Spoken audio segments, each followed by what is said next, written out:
Today we're doing an install on a Jaco Odyssey Integra. We're putting 4 battleborn batteries in here. We got a multi-plus 2 inverter. We built a wall and a floor for the batteries and all of our Victron components. We got a Lynx distribution panel over here.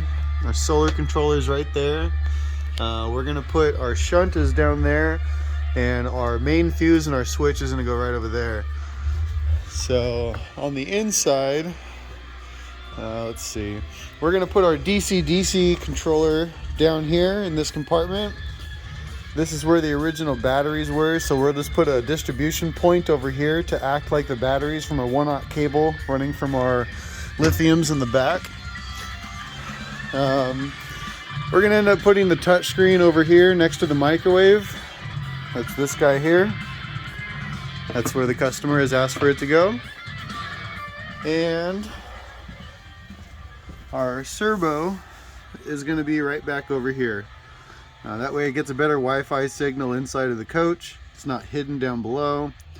And it's protected from all the connections that have to be inside of it from all the luggage down below. All of our wire run from our breaker panel to our inverter is all going to be run through this channel. Then we poked a hole back through our board, and that'll take care of that. Yeah, so stay tuned. We'll post another video when we're all finished up showing how the system works. Thanks for watching.